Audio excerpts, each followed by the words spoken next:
Welcome back. Recently, the American Red Cross in New Jersey issued a dire warning that there's a critical shortage of blood for New Jersey hospitals.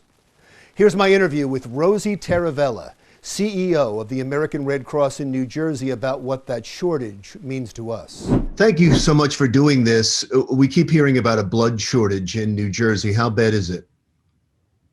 It is really a tough situation right now. There are a number of people that are out and about that kind of laid low during the pandemic, and as a result, we've seen some emergency situations, and trauma centers need to have blood on the shelves to take care of folks who, frankly, are getting in car accidents. There's been some overdoses and violence, and just a strong need for blood on the emergency side. And then on top of that, there are people who prolonged or canceled or postponed elective surgeries and much needed organ transplants. And so we're trying to get those on the schedule at hospitals, and it's just taking a while because of this surge. I think when people read the headlines and they see critical blood shortage, which is the way it's being described, they want to know what level that is. You know, when does it get that low where you say it is critical? What are you supposed to have and what do you have now? Well, the Red Cross has contracts with hospitals, and we typically need to collect about 600 units a day here in New Jersey. And that will guarantee that there's a good 5 days worth of every type of blood on the shelf for hospitals to use. I'm sure you've heard type O negative and type O positive are always desperately needed, especially O negative, because it can be given to anyone at any time. And in an emergency situation, it's the easiest thing for the doctor to grab off the shelf. So that's what you're looking for. I mean, you want anybody to give blood, right? Anybody that can give blood, you want to give blood, but you're looking especially for O positive and negative? Yes, we always ask when a person who has O negative blood donates. We, of course, keep track and sometimes make special appeals just to them. But at this time, it's crucial that everybody donate. We also need platelets. Platelets are used for patients who are fighting cancer, for example, and that hasn't stopped. The pandemic did slow down the need for some of this emergency blood, but now again, with people out and about and combined with people who have prolonged the care that they need and people who are still fighting diseases, in some cases their diseases have progressed because they haven't been able to get in. So it's truly an important time to give blood. Is it only the pandemic, or are there other contributing factors to the shortage? Well, summer is always a difficult time for us. We rely very heavily on schools. Kids 16 and up can donate blood, and there are many Red Cross clubs at schools and schools that just decide it's important to give back, so they will host blood drives. Over the summer, of course, that declines because kids are out of school, but we just spent an entire year with several schools closed, and so kids have gotten out of the habit. They don't necessarily learn as early as we like how important it is to give blood. And so, we're looking into not just the summer, but into the coming months, can we rely on these young people?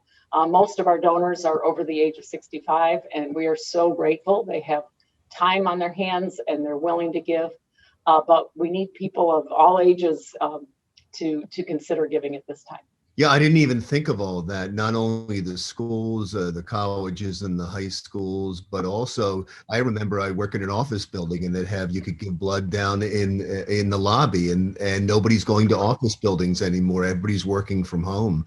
So if it continues this way, what does that mean? Well, what it means is that we, thankfully, folks like you are helping us tell the story. We're just looking for people to understand that blood cannot be manufactured, that the only way it can be available is if people choose to donate. The whole process will only take maybe an hour. Again, you mentioned corporations, and, it used to be so easy for folks to just go down to the lobby during lunch hour and donate. These days, it does take a little bit of extra time to go to redcrossblood.org, put in your zip code, look and see if there's a blood drive near you, And then thanks to the opportunity to tell the story, we have seen an uptick in appointments. So it might take a few days to get an appointment, but we desperately need people to consider giving over the next days and weeks.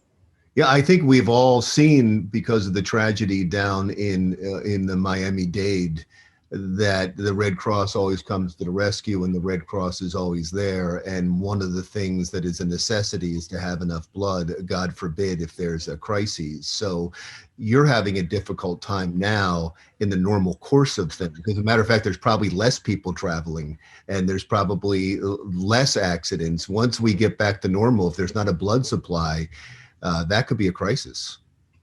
Yeah, that's really what we're looking at, Larry. And I appreciate that you've identified that the American Red Cross is there when people need us the most. And it's really the people that help us be there that make all the difference. And so, you know, I'm grateful for your viewers to just for considering giving blood at this time, because the American people rely on donors, not just to our blood center, but all places that collect blood. They're struggling too, and it's just a crucial time to help.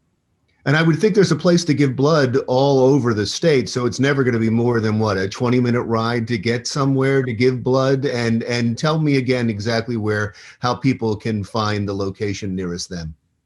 People can go to redcrossblood.org, and or they could download our blood donor app. I always encourage people to consider using the app because you can track your blood journey. It'll let you know which hospital received it, and you can keep track of the last time you donated. People should wait 56 days between red blood cell donations. You can donate platelets once a week. That's a bit more time consuming, but it again is very rewarding because that's another product that is universal and anyone can receive it. But yeah, if you go to either one of those locations or even call 1-800-RED-CROSS, you can find a blood drive near you. Wonderful. Thank you so much for your time today. And I hope a lot of people respond so that we can get out of this critical condition. Rosie Taravella, CEO of the American Red Cross in New Jersey. Still to come on Jersey Matters. Putting a stop to New Jersey's eviction moratorium for some, depending on your income. We'll have all the details coming up next on Jersey Matters.